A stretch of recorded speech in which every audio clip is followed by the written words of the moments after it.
Well, terrific. It's great to see everyone this morning. Because our panel is the first one, I'm going to introduce you to the format of the two panels that we have this morning. I'm going to actually do something a little bit academic. I'll tell you what the conference thesis is. But very much I want to set the tone for the conference, which is to be a dialogue and a conversation. We heard from our first speaker this morning, Deputy Director Lewis Stewart, who talked about innovation. And I think that one of the things that really distinguishes the Bay Area is an atmosphere and a climate of innovation. And what we'd really like to talk about today is how this region can also be innovative in terms of the way we work together, industry, the environmental community, regulatory agencies, that we can distinguish ourselves actually as a region and a mega region in terms of the way we get things done, the way we move the economy forward. As many of you know, for a while in the world of business, in the world of the environmental community, in the world of industry, we've talked about this notion of sustainability. And we've built a notion of sustainability based upon the 3 E's, the economy, social equity, and environmental stewardship. For many of you who know Bay Planning Coalition, you know that we are an organization that represents a broad cross-section of sectors and interests that all are dependent upon the vibrancy of San Francisco Bay. It's a resource for all of us from whatever sectoral point of view we're looking at the Bay. So we're very much focused on environmental stewardship as an organization. There's another theme, however, in sustainability, which is economic development. And so this year we decided as part of the conference to really focus the lens on this question of how we grow a vibrant, robust, innovative regional economy. And we decided to set that up as the conference thesis this year. So it's a little bit of a shift from Bay Planning Coalition's Decisionmakers conference in the past, where we focus very much on regulatory issues. We do have a panel following this panel, which will consist of representatives from the regulatory agencies. And I can tell you, we've asked them some very, very provocative questions. We've actually asked all the panelists some pretty provocative questions. But for the regulatory agencies and the resource agencies, I think it may be even more challenging to look at their mission, to look at what they do, which is so important to maintaining the health and vibrancy of our region, through this lens, through this perspective of economic development. How are they beginning to do things differently? Have they even considered economic growth as a factor in what they're doing? So I won't steal their thunder. In fact, I'm looking forward to hearing I'm looking forward to hearing their response to that. So the format this morning will be, we will have presentations, very quick presentations from each one of our panelists. The first panel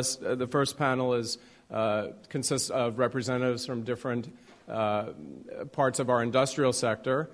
Then we will have a little bit of Q&A among the panelists, and then we'll open it up to the floor. So there are really 3 sections to this. I guess I skipped over just one thing about myself. Those of you who know me, I'm the Port's Director of Environmental Programs and Planning at the Port of Oakland, and we're delighted to be a sponsor of this particular conference. And I did want to just mention a few things in terms of the Port. We've just completed an economic impact study of port activity to try to really understand the effect that we have, that our airport, our real estate activities, and the seaport have on the regional economy and even beyond the regional economy. And let me just give you a couple of figures. And these are metrics for us. What that means is that we see our role not only in providing the direct transportation services that you all participate in, whether you fly out of Oakland International or are moving cargo through the Bay or enjoy some of our public access areas, but we see our role as also being a major part of stimulating economic growth in not only the region, but the mega region, which is Northern California, and throughout California and the nation as a whole. Our studies show recently that approximately 50,000 jobs are either direct or indirect jobs produced by port activity. Nationwide, it's close to about 800,000 jobs that are directly related to activities generated through the Port of Oakland. And for every one of those containers, those TEUs that you see on the ships, there are 5 jobs associated with every 1,000 TEUs. So we have a very, very profound impact in what I like to call the economic ecosystem. You have the Port of Oakland, but from the Port of Oakland's activities, you have all of the dependent businesses that are part of our network, and all of the jobs and all of the economic activity that is stimulated by port activity. So we see economic development as very core to our mission. And what we'd like to do today is hear from different agencies and different businesses that are doing business here in our region. How are they doing things differently as a result of the recession? What is their contribution? How do they see the benefits of working in California? And what opportunities are they looking for to grow their businesses here in Northern California? So with that, I'm going to start off with Jay. Jay, you can stay there. You can come up to the podium if you'd like. And Jay will start off our session.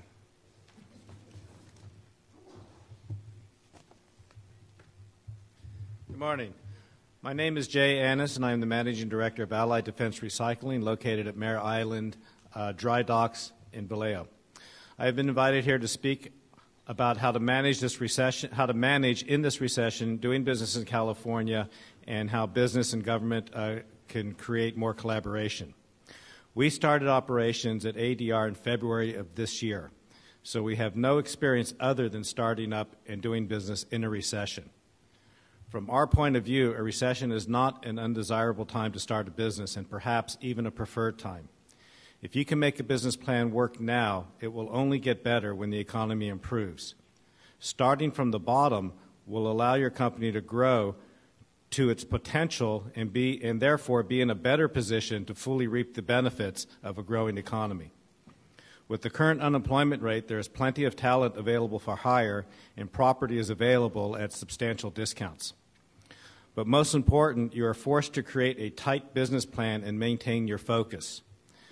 Although it is harder to start with a recession overshadowing every decision, it does force you to be disciplined with your plans. The next topic is working in California with the toughest regulatory agencies in the nation. This scares off many companies. People complain that how can a company compete with having to adhere to California oversight? The answer to this is that doing business in California will force you to be the best in all areas of compliance. Survive under the rules that require the highest standards of all aspects of doing business, and you can succeed in any region of the United States. When you succeed here, you set the bar for those working below our standards.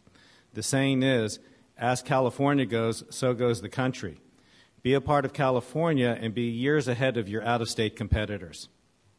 As a California business, you have the stamp of California on every product or service you provide, a stamp that says no compromise on health, safety, or the environment.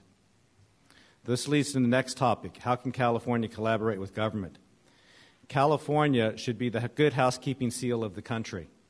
If your company is from California, that alone says it is at the highest standard of the nation. The California Business Seal of Excellence should be on every product or service from this state. Got California should be the new Got Milk motto. Thank you.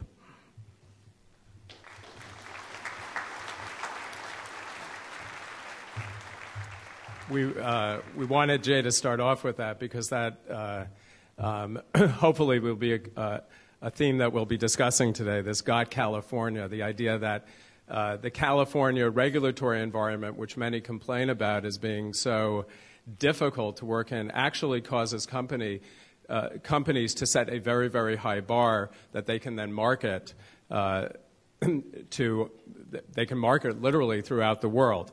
Our next speaker is going to be Bill Adams of the ILWU. I'm Willie Adams, the International Secretary-Treasurer of the International Longshoremen and Warehousemen's Union.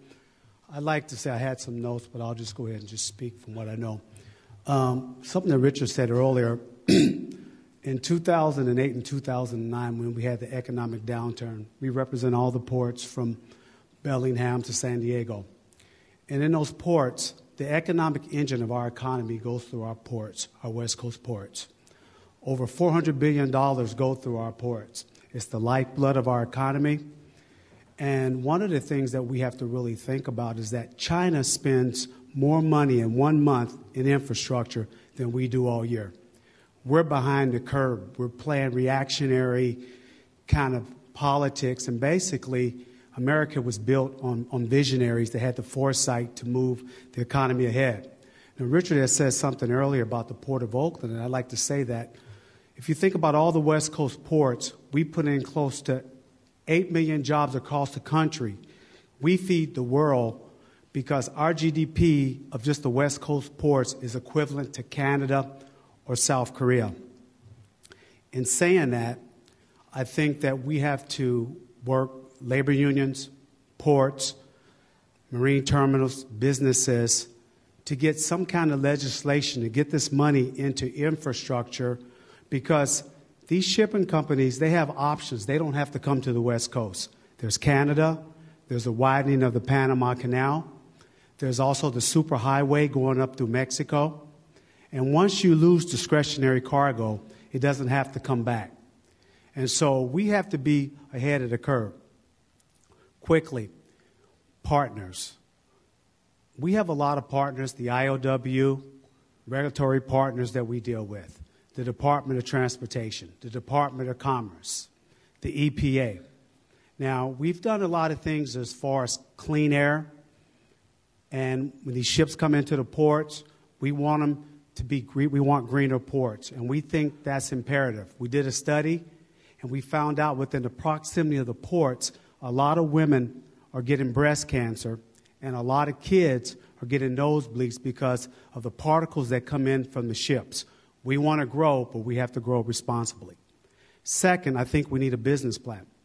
And I think this is something that our politicians don't quite understand. To be the Prime Minister of Singapore, you've had to run a $100 million company for at least 5 years. And we have to have some kind of business model, because we want, especially in the Bay Area here, we want these ports to thrive. Now, at one time, the Port of San Francisco was the largest port in this area.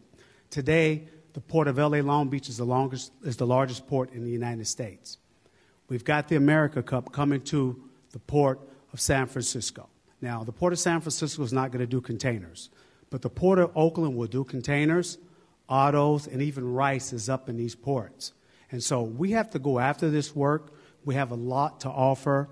And right now, I think the West Coast ports, we are on the curb of taking things to the next level. And what I mean by that is a lot of these companies would want to come here because we have a lot to offer in this region. We have to have good rail. We have to have good trucking. But we have to have a fluid system. In closing, I would just like to say that I know that the Port of Oakland has the airport and the resources, but I think we're going to have to get a little bit more focus on our ports, because it brings so much and it offers so many jobs. And I think within the next 10 years, it can go from 8 million jobs to 16 million jobs. Thank you.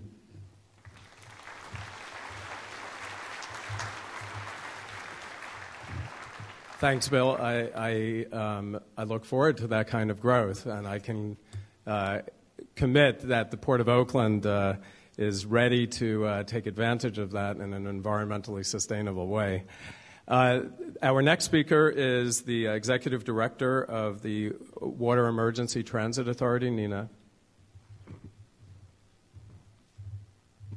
Good morning, everybody. Thanks for having me here this morning.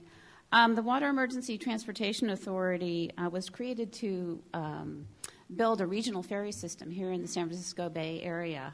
Our business is moving people their jobs, et cetera. So we have a little different slant on the economy, and we're not a business. Our business is helping to support business and commerce here in the Bay Area. We, of course, have the goal of relieving congestion on the roadways, but also have a second role of providing disaster response, relief, and recovery efforts on the Bay and coordinating those activities in terms of passengers on the Bay.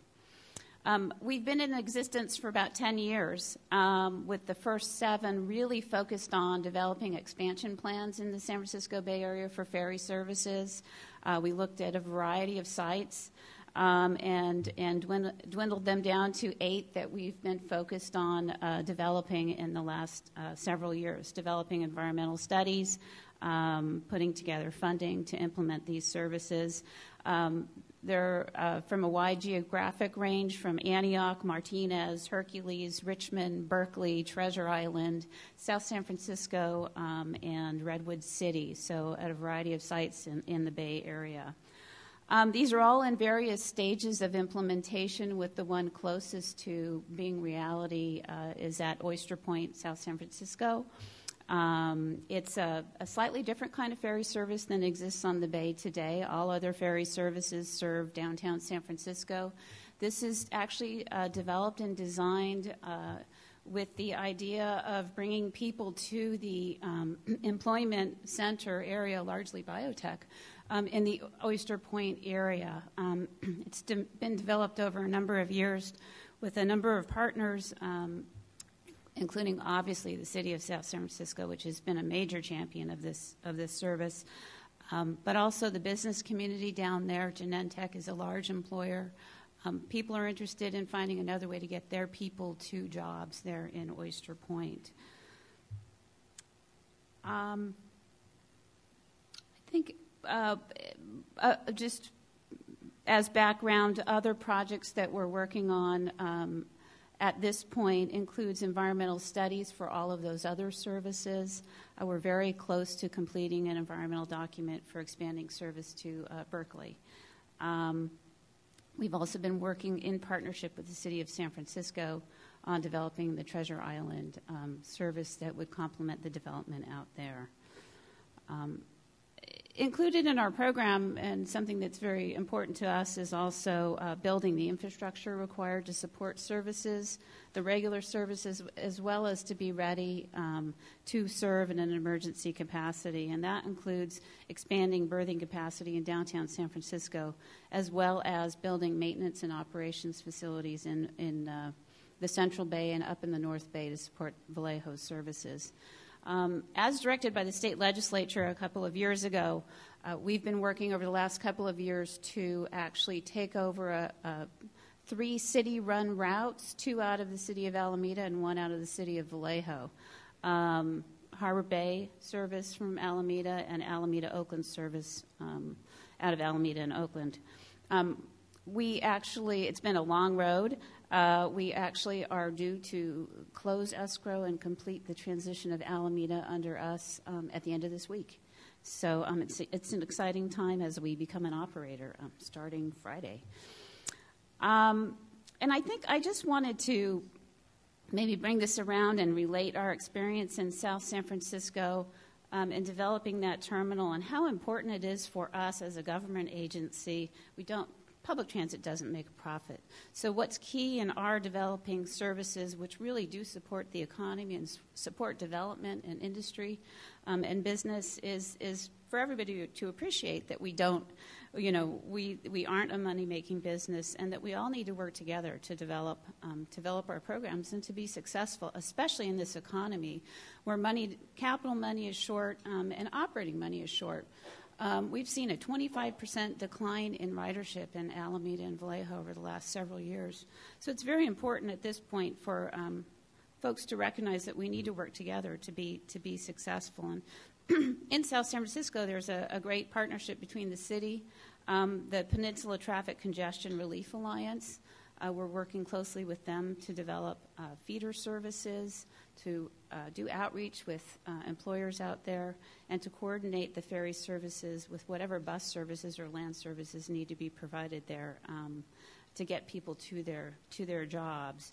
And I think we're excited that recently with the City of South San Francisco approving a big development at the Oyster Point area, we're excited that that holds a lot of promise to really make that new South City service successful. I'll conclude my comments.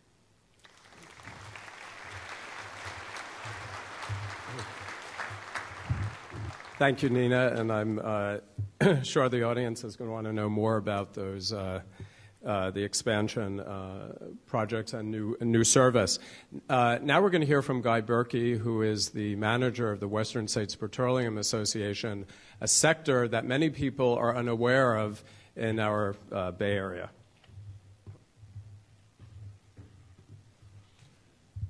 Thank you, and I'd like to thank the Bay Planning Coalition for allowing us to present today. WISPA represents the petroleum industry in 6 western states.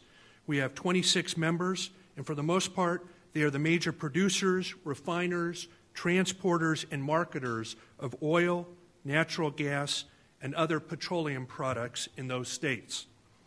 In the Bay Area, our industry is directly and indirectly responsible for creating about 34,000 jobs and generates about $34 billion in annual sales. The PowerPoint slide you see, we call the reality check. It is the federal government's U.S. energy outlook to 2035. It shows the drop in demand for energy during the Great Recession, and that our energy demand is forecasted to rise by 26%. It also shows that renewable sources will grow, but are not expected to make a significant contribution. That doesn't mean our industry opposes efforts to find renewable energy. My members are making significant investments in the research and testing of renewable energy sources. In fact, about 45% of the research dollars pursuing viable renewable energy are funded by the petroleum industry. It's just smart business. But not to put too fine a point on it, just hoping that chart is wrong and enacting policies that undermine the production of our current energy sources without an alternative that is both affordable and available in consumer quantities is simply a recipe to kill California's economies and jobs. Now, to fully appreciate why the San Francisco Bay plays a critical role in the delivery of energy to our region and the state, let me give you a little background. California consumers use about 2 million gallons of gasoline or diesel per hour. To make all that fuel, California refineries use about 2 million barrels of oil per day. About 783,000 of those barrels, or 40%, are refined in the Bay Area's 5 refineries. But California only produces 684,000 barrels per day, so about 60% of what we use comes from somewhere else. And there are no pipelines connecting California to other regions in North America that produce and supply crude oil products, making California effectively a petroleum island. The only way to keep California's energy needs satisfied and our economy moving is to import crude oil delivered by tanker. In the San Francisco Bay, those deliveries are hampered when shipping channels silt up and the prudent draft depth of tankers requires shipping with less than optimum loads. As our need for energy grows, so will the number of tanker trips required to supply that demand. We can work to minimize the number of tanker trips and their associated impact on our bay with a focused dredging policy. So our singular suggestion for improving our region's economy and protecting as well as creating jobs would be to give higher priority to funding new dredging projects and to make a greater funding commitment to routine and regular maintenance dredging. Thank you very much for listening.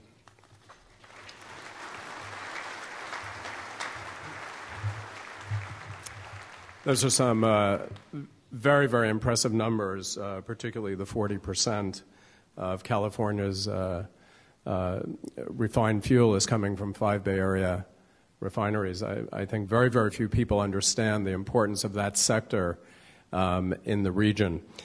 Next, we're going to hear from David Smith of DMB.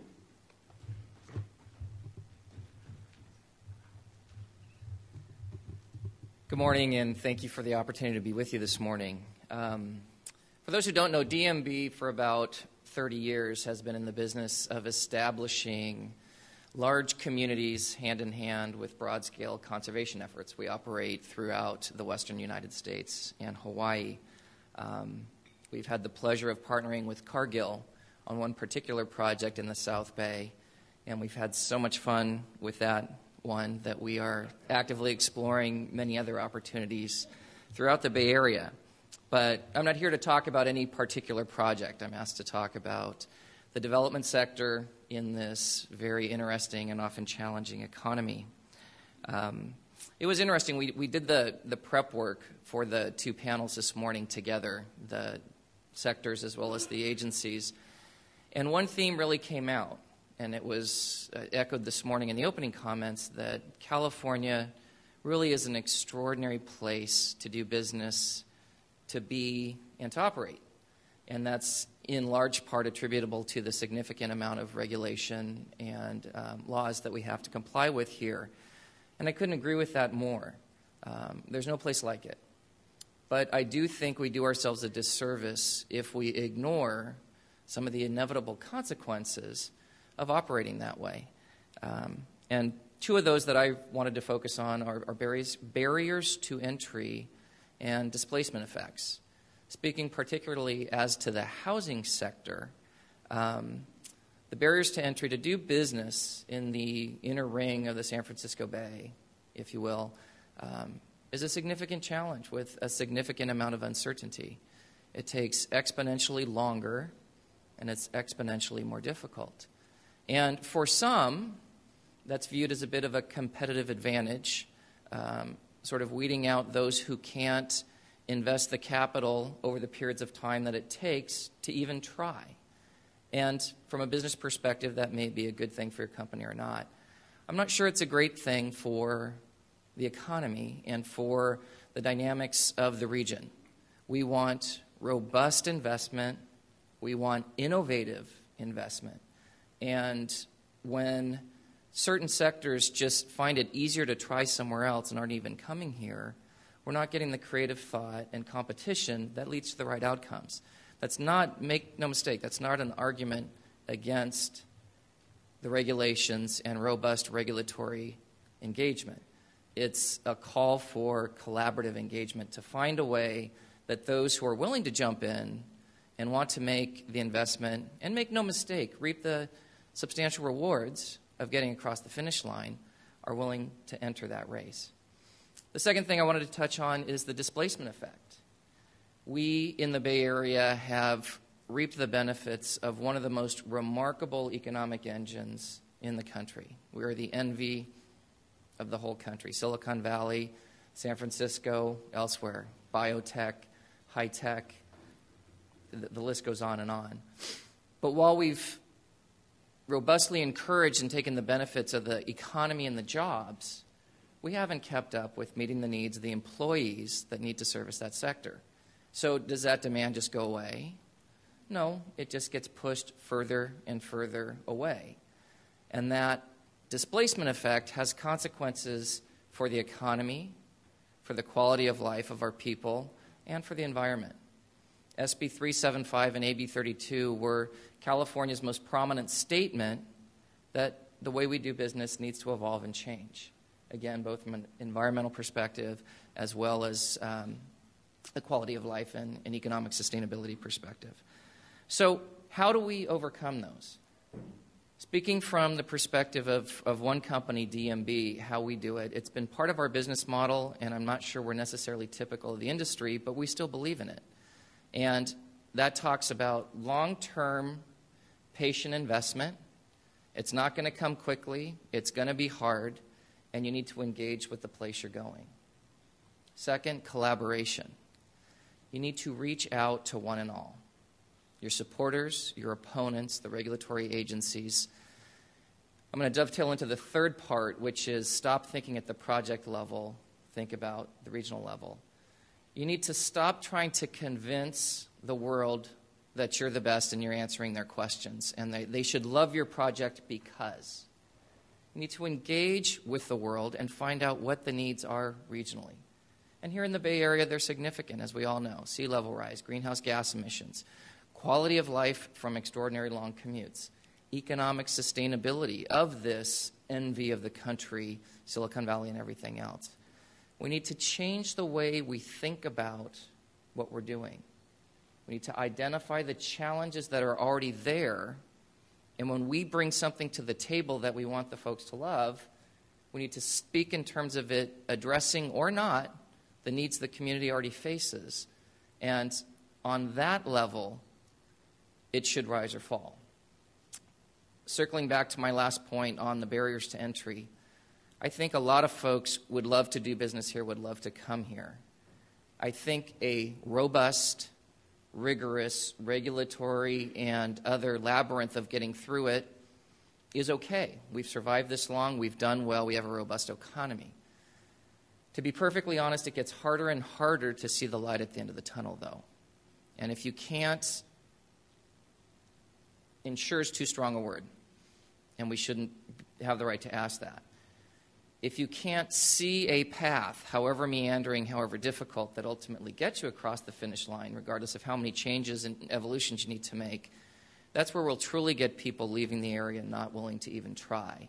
And that's where we don't want to get. So, thank you.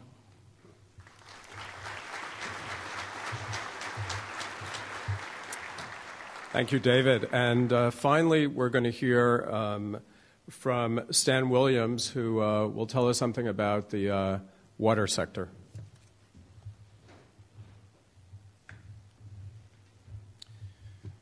Good morning, and I was, first of all, pleased to be asked to present something this morning. And then I was challenged by the instructions to use no more than one PowerPoint. So I did no PowerPoints. We'll fly solo without that. But I just wanted to present a couple of ideas to you all today and at least pose a question.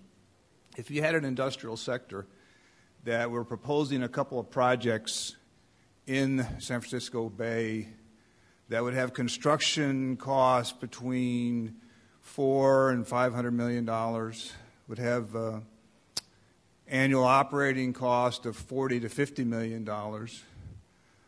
would create hundreds of millions of dollars of economic activity, thousands of jobs during construction.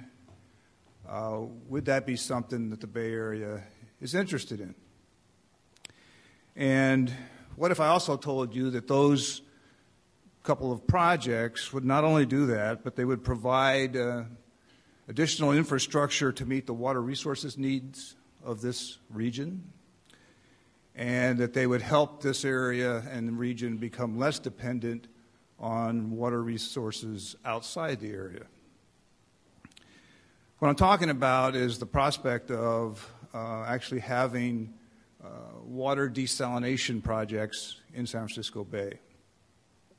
And for those of you who are not familiar with water desalination, it's often thought of as ocean desalination, seawater, but it also can be in bay-type waters or even in delta-type waters. So is the Bay Area particularly a potential source for this kind of economic opportunity? And the evidence is that it may be on the basis of a couple of projects. One project had an environmental document certified by the water agency, the local water agency, back in 2009, and that was at the Marin Municipal Water District for a project in Marin. That project is a fairly small-sized project compared to the second project I'll talk about, but nevertheless, it was determined to be an important potential future source of water in that area. That project is currently on hold. Not only are these kind of projects very difficult to do, and they're controversial, but we've had something happen in the water sector, much like you saw in the energy sector chart, where the combination of economic downturn, in combination, I guess, with a lot of water this year, has significantly reduced the use of water in the state, which is a good thing in many ways, but it also has reduced the revenues of all the water agencies that sell that water and diminished their projections about how much water they may need in the future. But there's a second project I want to tell you about also, which is actually being looked at by the largest Bay Area water agencies, the wholesale agencies such as the Hetch Hetchy and East Bay Mud, Santa Clara Valley Water District, one of your sponsors, I think, for this event, as well as Contra Costa Water District and Zone 7 in Alameda County. They all got together a number of years ago and decided, look, our infrastructure, we have interconnections between these systems. Okay, we work regionally on a desal project that could meet many of our needs, provide an additional water source, be a water source in times of emergency, reduce reliance on importing water from environmentally sensitive areas like the Delta, and could we cooperate as public agencies and do that? And they've been working on that project for a number of years. And that would be a larger project, and would actually also could be potentially sited in the Bay or somewhere else. So there's a kind of a competition going on in the process of determining these sites, determining how viable they are for development. But the time frame is between now and about year 2010. So they're not something so far out that they're not conceivable that they could be something that could help in the economic development of the Bay. Now, my company is not involved in either one of those projects. Poseidon is a private company. Right now, our projects are in Southern California, desal projects, one at Carlsbad in San Diego County and one in Huntington Beach. And so I can't really tell you what the economic impact of these public sector projects might be, but I can tell you what we've determined to be the economic impacts of the projects we're working on and trying to get into construction in Southern California, again, where there's a great deal of need for water resources. Those projects, each one of them, is estimated, again, to be in the cost of like $350 to $400 million in capital cost, which, again, would generate, in the figures we've developed, hundreds of millions of dollars in economic activity, actually thousands of jobs during construction, and a number of long-term financial impacts to those communities that are in the positive sense. So as a private company in developing these projects, not only do we have to pay development fees, but also property tax and utility taxes and business taxes and all the other fees that help fund local government in the state. So the possibility is that these projects could take place in the Bay. If they did, I would suggest to you they could have a positive economic impact. The Marin study showed that they could take water from the Bay, and they did a pilot study to determine this, and create high-quality water that was good tasting, and that the brine that comes out of that process that has to be taken care of did not cause environmental damage to the Bay. So it's possible, feasible, and could be something in the Bay's future. Thank you.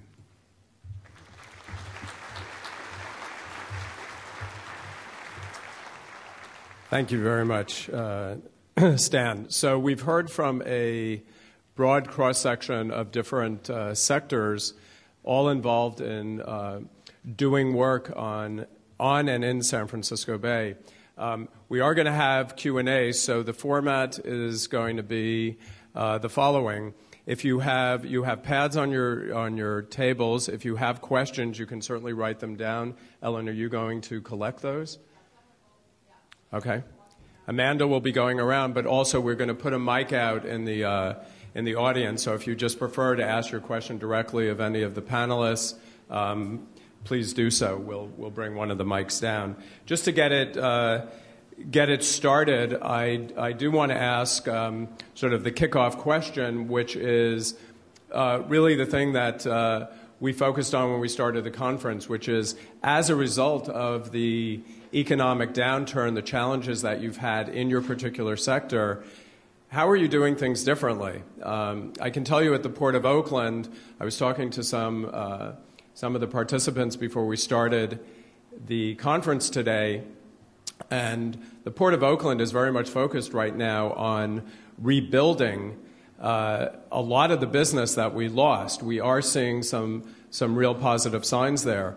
But one of the important messages is that we're doing this in a very, very different way.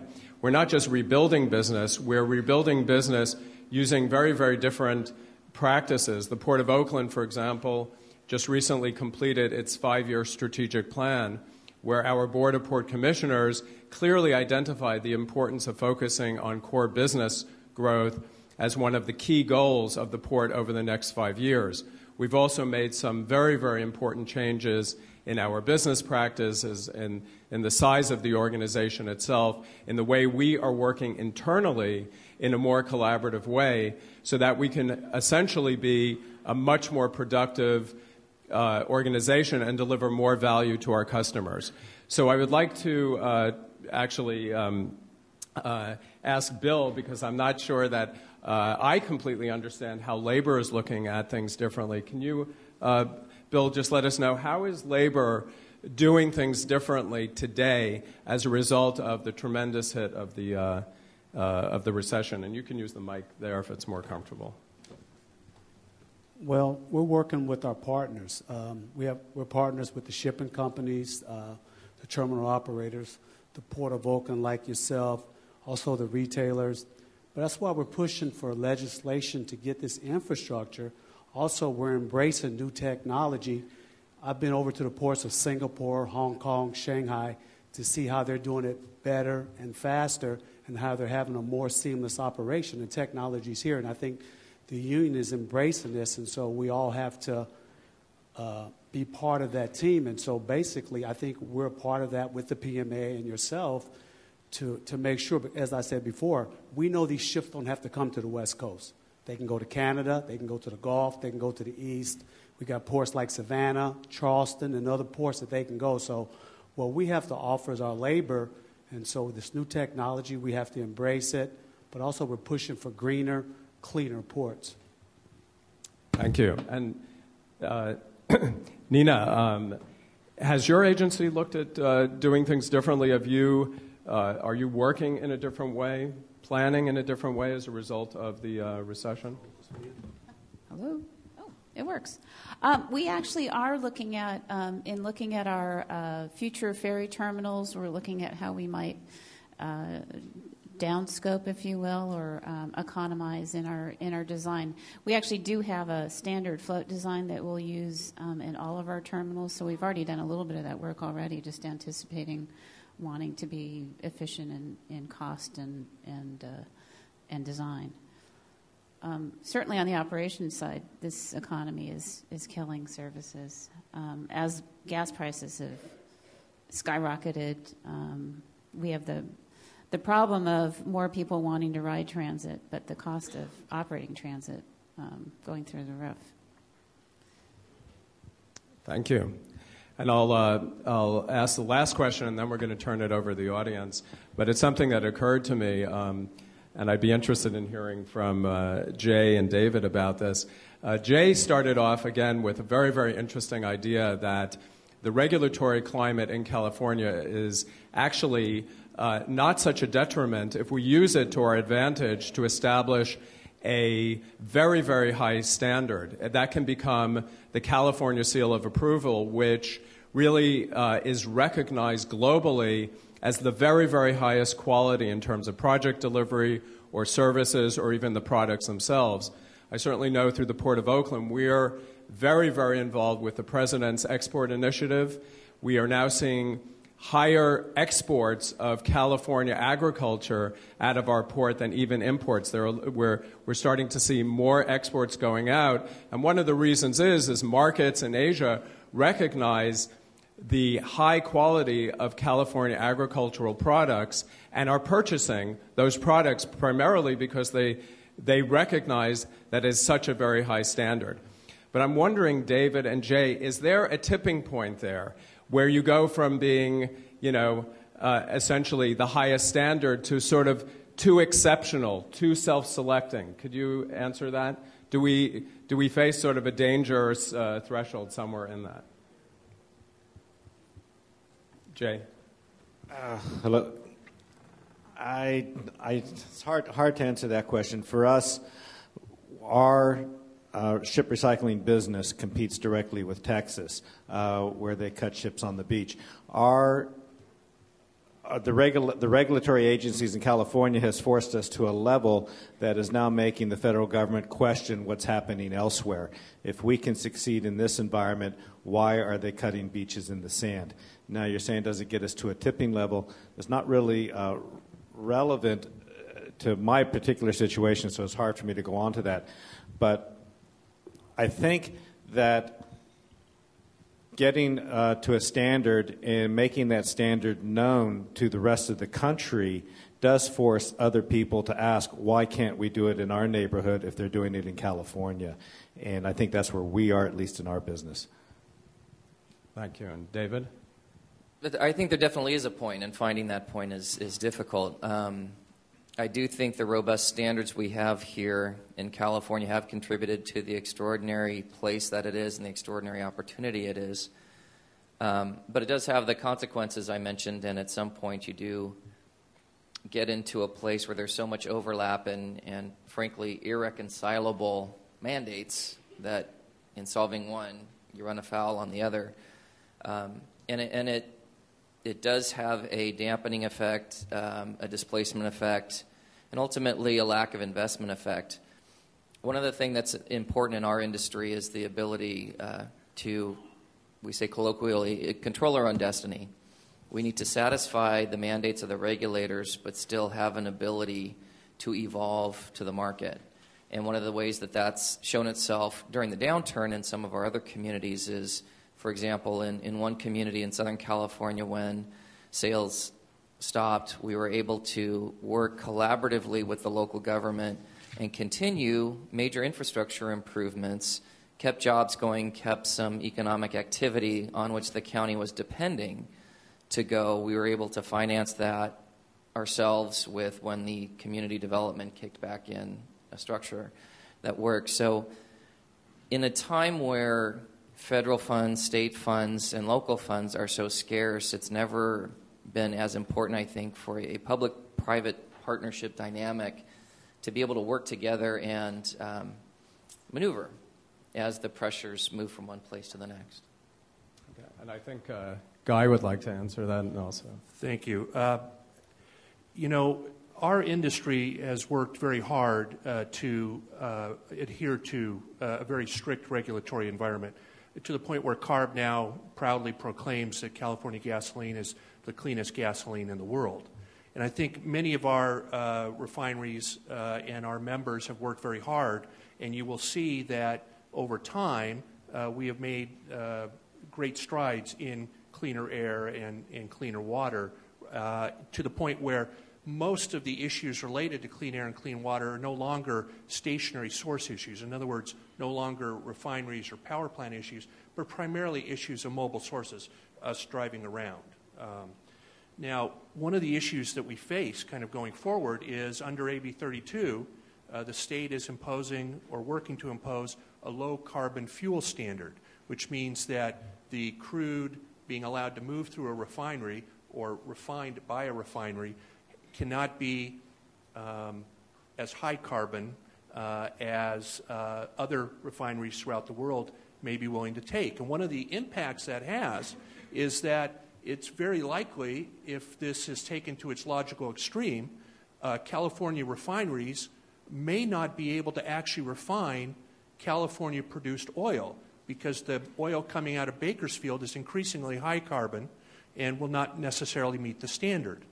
It also creates a situation in which, even though Canada is like the third largest producer of known reserves of crude and crude products, we are not allowed in California to refine those products because of their carbon standards. So we have to ask ourselves at the end of the day whether some of these things may be going just a little too far, whether or not we are getting to a point which, as you described, is the tipping point as far as this is concerned.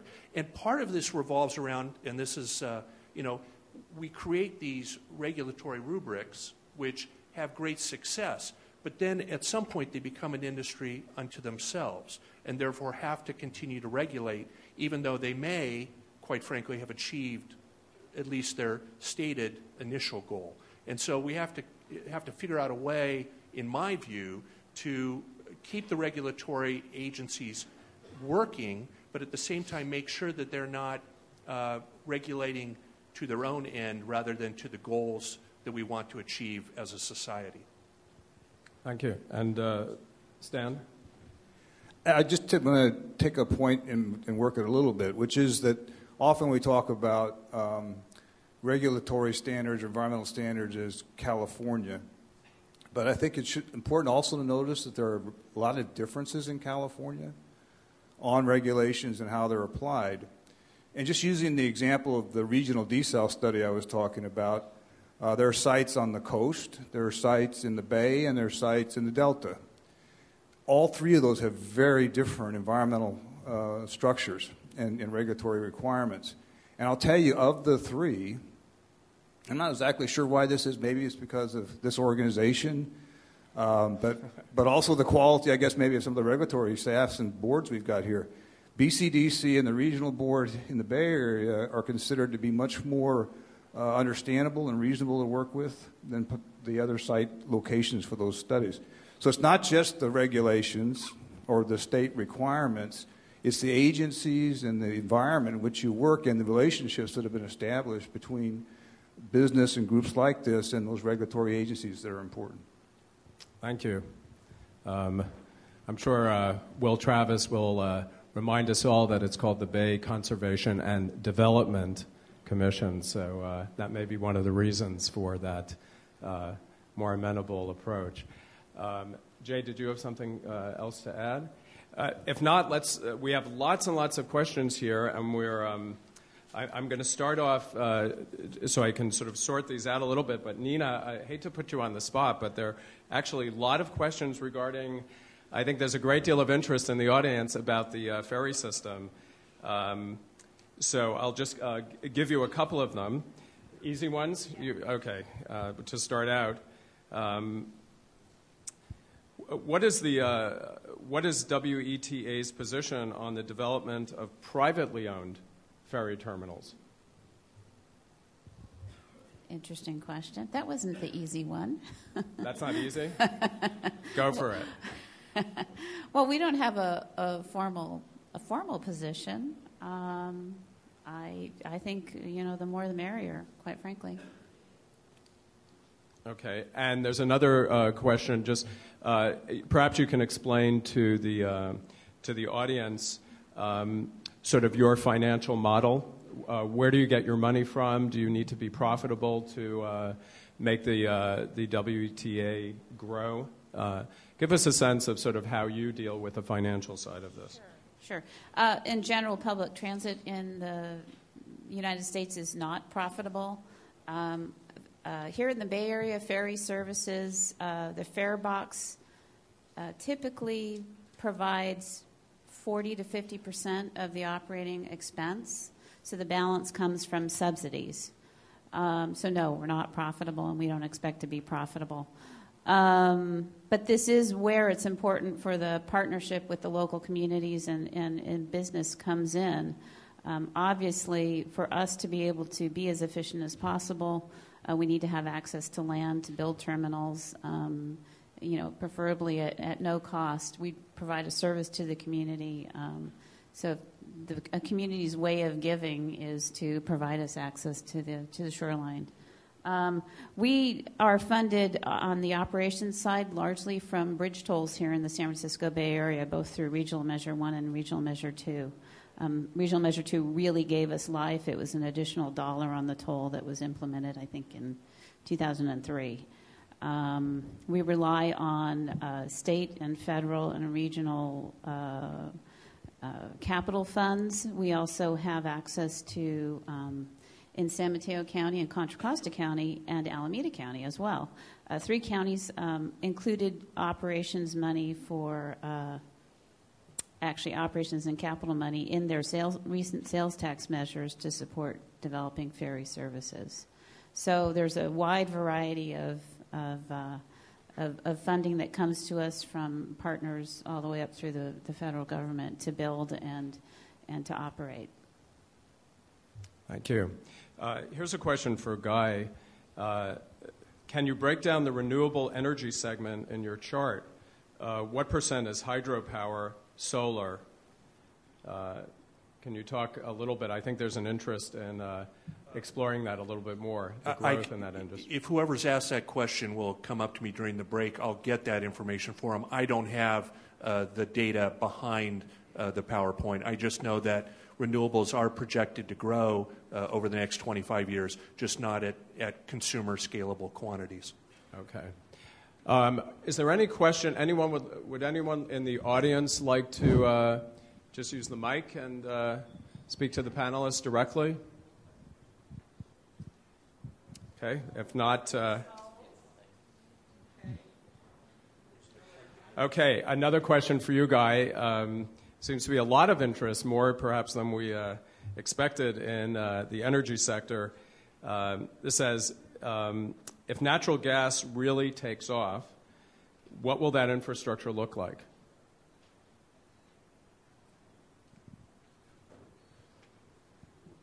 Well, I think that's a great question.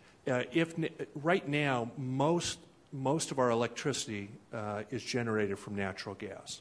And so the way, my guess, and there are other experts in the room, natural gas will flow from it in terms of an automotive point of view via electricity rather than through natural gas. Although there is some requirements under AB 32 that if hydrogen, not natural gas, but if hydrogen reaches a certain production capacity, for some reason they expect the independent gas stations to also provide hydrogen, which is a major infrastructure cost to those retailers. And I think there's also a basic misconception. Only about 10% of gas stations are owned by the petroleum companies. 90% are independent branded operators.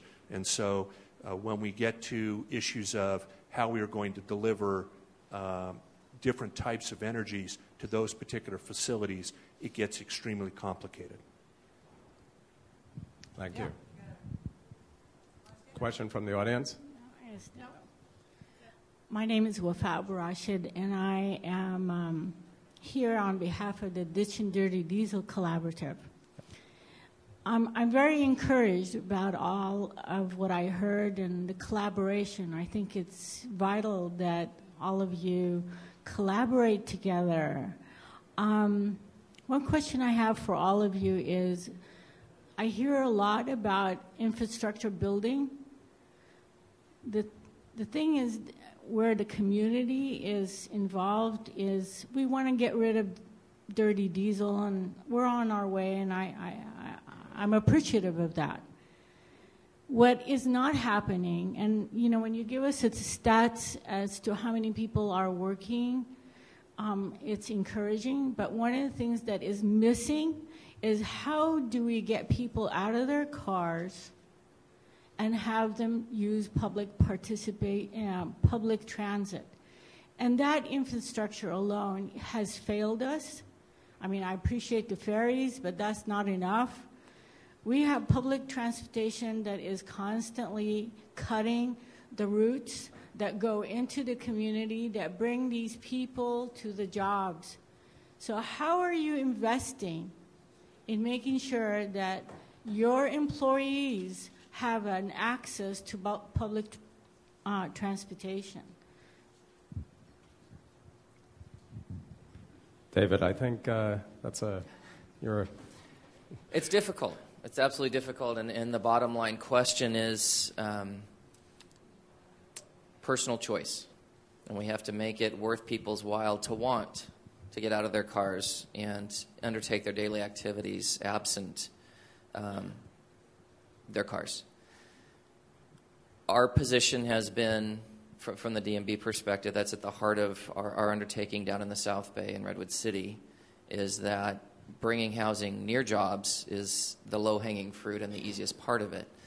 It's targeting those units at both an affordability level and a design level that is attractive to people who are already coming to the region. One of the things that we hear about all the time is how are you possibly going to add more people to that section of the peninsula? And if we're successful, it won't significantly be adding new. It'll be accommodating the ones who are driving in from the hinter regions to come in. But like I said, it's not just about the housing. It's designing a community in all of our areas in a way that not only gives them an option on their work-home commute, one, making it shorter, but two, coordinating with the major regional employers on the peninsula.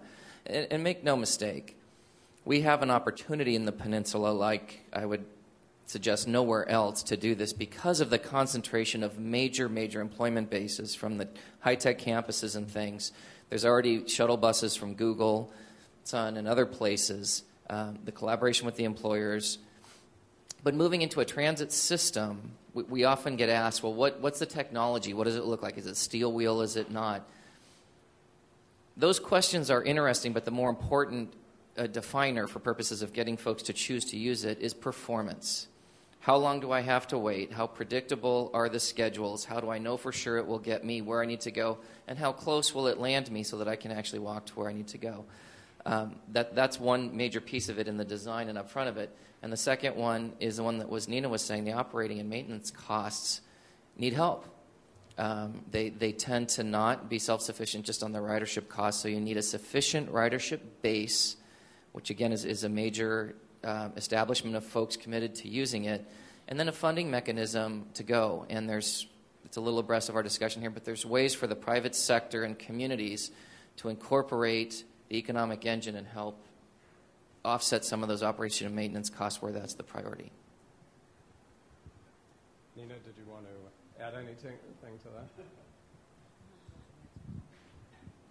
that? Okay.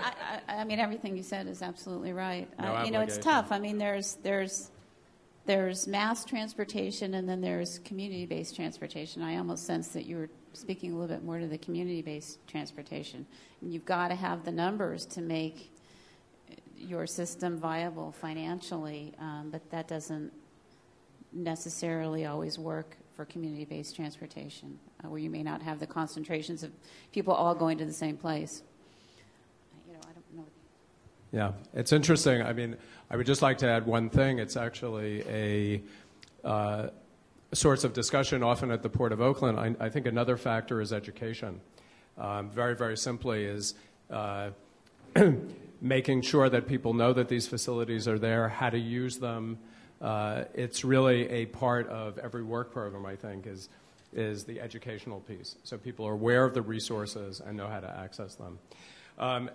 Stan, we have two questions here related to water, and I think water is sort of the next big frontier. It's always a underlying issue, as you know, in California. We've had a good year this year in terms of water supply, but it's an ongoing challenge for the state.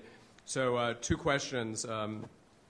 Would an ample supply of water from desalination's project help to, it says, help to bend the cost curve of water in the region? I assume that means lower it. At this time, water rates are projected to be higher and higher. Can you take that one? Using desal as a source of water in the Bay Area would bend the cost curve, but it would bend it upward. It is an expensive form of water at this point, and why it hasn't really been utilized a lot in this country. it is becoming much more competitive because the other sources of water are increasing faster in terms of their cost. So the cost to get water out of the Delta and import it into the Bay Area, which is a large part of the Bay Area's water supply, is escalating and is projected to increase at a much faster rate than the cost for the technology behind desal.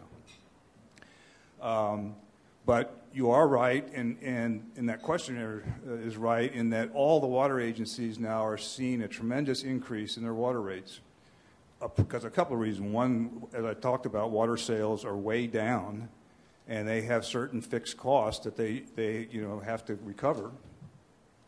But some of those fixed costs have also increased recently as they have gone about trying to maintain and rehabilitate the infrastructure that provides those water sources, such as the San Francisco PUC's Hetch Hetchy system, which has tremendous capital investments to make it more reliable and available. But all the water systems are that way. So the projections on water cost across the state are increasing rapidly and are projected to keep going that way. What that does relative to desal is just say, okay, it's another source of water that is fairly competitively priced or will be in the future. And so it's not an answer to the problem, but it's one of the pieces of a solution that gives more regional reliability or local reliability versus having a large statewide system. Very good. Any other questions from the audience? Do you have a mic? Thank you.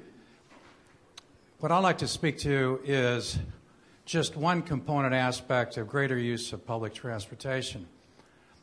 You can't rely on public transportation as an incremental user if there's no parking. And we've kicked around from time to time over the years the structural parking on the parking lots adjacent to the ferry terminals and other parking rides. Now, the reason being that if you're planning to use public transportation and you show up and you don't have a parking place, fill in the verb of your choice, but you're not using public transportation today and everything explodes on you. So, that's happened when I've gone to the Larkspur Ferry Terminal in years gone by. So, who's going to do this? Is it going to be a private entity? Is it going to be a public-private partnership? Who's going to sponsor it? Who's going to get disemboweled in the process of trying to advocate such a thing? But I do know that the parking rides, the public parking for BART and ferries and everything else, is when I drive by them, I've been doing it for a good long time, are always fully subscribed. So the land exists, and it seems that might be one option. And what I'm interested in is who takes a possibility like that in the public sector, in the private sector, and either addresses it as a potential, a reality, or kills it publicly. That's the question. Okay. Does anyone want to jump in and tackle that? Parking is interesting, and it's far beyond. It's an excellent point, and I'll get to it. But parking is a significant factor in all of the debate of how we plan our new communities and address things. I talked about the factor of it ultimately comes down to personal choice and trying to change behaviors. One of the ways that we're going about trying to change behaviors and choice in the existing dynamics is through pain, frankly, making it more difficult. Local communities are becoming very accepting of traffic congestion. For the wonks in the room, we talk in terms of LOS.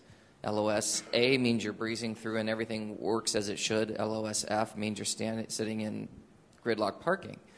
You are seeing local communities from a wholesale perspective for CEQA purposes in their general plan saying LOS-F is fine. And we're not going to evaluate impacts to a given intersection because we think the congestion is fine as a way of convincing people not to drive in the first place. And that's going to have an impact. It certainly is. And it's going to cause some people to think about getting out of their cars. Personally, I don't think it'll be nearly enough. You have to get them to want to use the transit, not to just feel extraordinary pain from the existing condition. One of the ways is making public transit spots accessible. The performance is on a predictable cadence. You know how long you're going to have to wait in between. You know it's reliable. And you know if you have to drive to get there that you're going to have, it's not going to be a if, maybe, in the place to get out of your car and get into the train or bus or what have you. How we accomplish that, again, I think it's a ripe opportunity for the public and privates to come together. If I have a community that I'm proposing that will help contribute significant ridership to it, it's only fair to expect me to take a piece of making sure that that parking is there and available, whether through acquiring or building a structured parking or something like that. But it gets to my earlier point of I need to have that incentive to want to pursue that underlying project in the dynamics, acknowledging the expectation that I'm going to have to contribute beyond just the four corners of my project. But if I'm so off-put by the risk of actually getting there, I need to have that desire to come in the first place and then be willing to entertain the dialogue of the needs beyond just my project to go. And I think that's a fair exchange.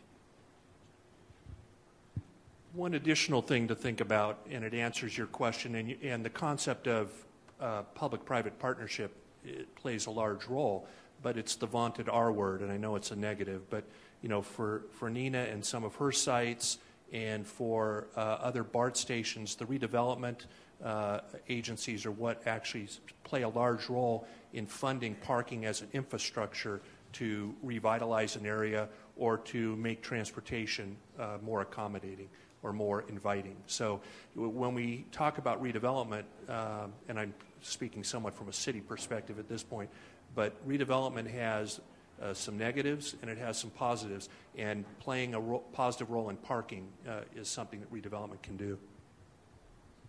But that raises another big point that we all have to grapple with.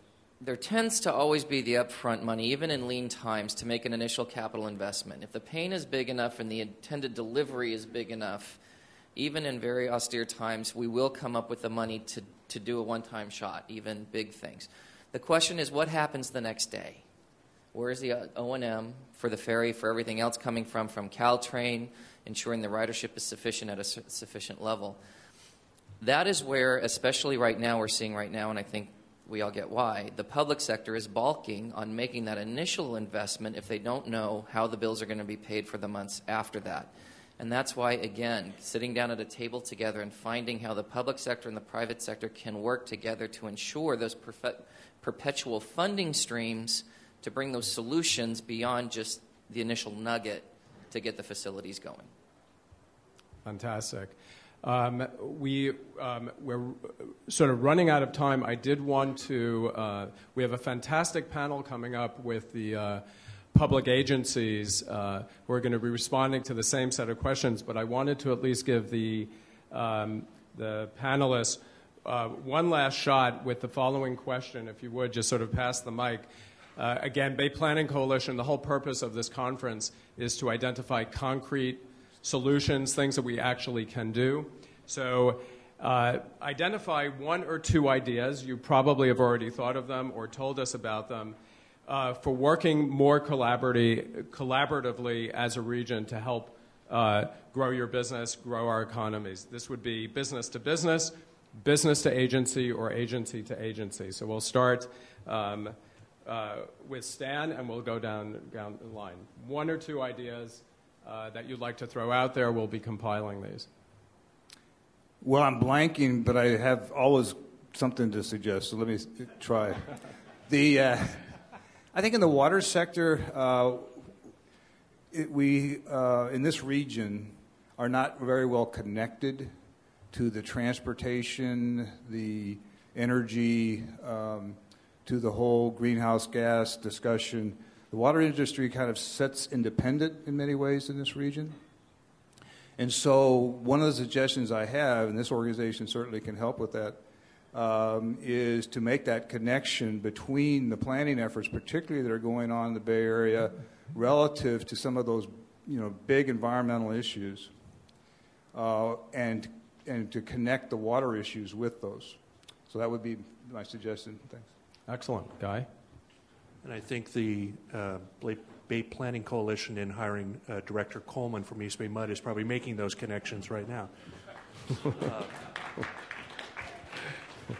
I think my suggestion or the petroleum industry's suggestion would simply be to work even more closely with BPC and other organizations to help the Corps achieve the kind of funding, while it may be difficult, as Eric's presentation earlier pointed out, to help the Corps achieve the funding it needs to make projects like the Baldwin-Stockton Ship Channel project and deepening work, to deal with regular O&M dredging of the Pinole Shoals, to just make commerce and make the bay safer and more environmentally friendly by making appropriate funding decisions related to dredging. That would be our largest recommendation. Excellent. Jay? I went through a very long regulatory process to get our company open on the bay. In doing so, I spoke to a lot of staff members of different agencies, and one of them told me that no bureaucrat ever gets promoted for taking a successful risk, while at the same time, no bureaucrat ever lost their job for not taking even a conservative risk. I think this needs to be reviewed by the agencies. Bureaucrats need to be reviewed on the accomplishments or the failures of those that they oversee and those that they regulate. Companies take risks to succeed every day, and I think the agencies need to take at least conservative risk in the adaptive management of the companies that they do regulate so everybody can grow. Excellent and very provocative. David? Not to sound cliche, but it's, again, innovation through collaboration. We need to come together, and I think the Bay Planning Coalition has been a great forum for doing that, particularly the private sector with the agencies. And this isn't a new concept, and I think it goes on regularly and very productively. Let's not kid ourselves. Those are not always easy or consensus discussions, frequently quite to the contrary. But I think as long as everybody is willing to look beyond their immediate priorities, and again, speaking for owning our own piece of it, looking beyond my project and what I need out of it, but rather what I can bring in terms of my company's expertise, investment, and innovation to the dynamics, be willing to be a participant. You say what you think is true and correct towards the outcome that we as a region need to get to.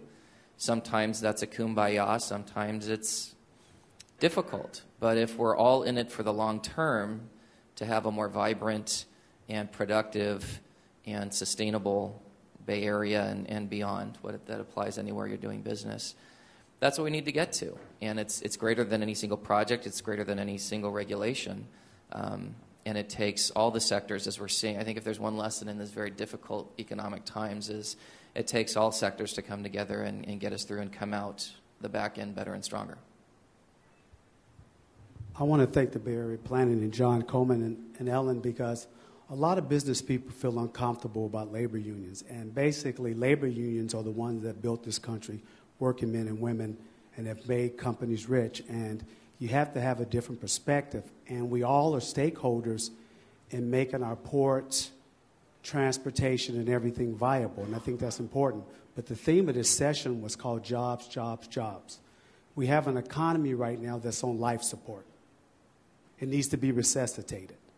Now, Richard asked me the question, what has labor done? Well, Richard, I'm just throwing this out of Richard. Richard sits at the ivory tower at the Port of Oakland, but it's the men and women that move these 17 million boxes a year in the ports that make the ports thrive. And we have an insight because our union has been doing this for 70 years. Who knows more about infrastructure and transportation and how the cargo movement in and out of the ports but us? We're the working class people. We're the ones that make it happen. Now, the visionaries can put it down on paper, but it takes the workers to understand how to make those containers go, how to deal with automation, how to deal with technology. And at one time, we were a workforce of 100,000. Today, our numbers are down to 16,000. So we have moved with time. We are ahead of the curve. We're back in D.C. all the time. pounding the pavements because as I said before, China and Asia, a lot of these countries are moving, and it comes back here to the Bay Area. If we don't move, we will lose our market share, and once we lose customers, we won't ever get them back.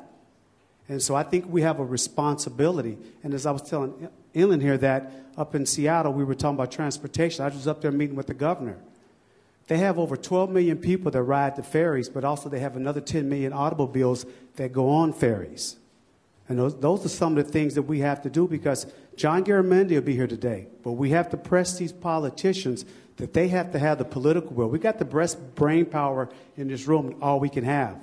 But unless those people in Washington, D.C. that we vote for, unless they can wrap their brain around it, we're going to be stagnant like we are, and we won't be able to move. Thank you.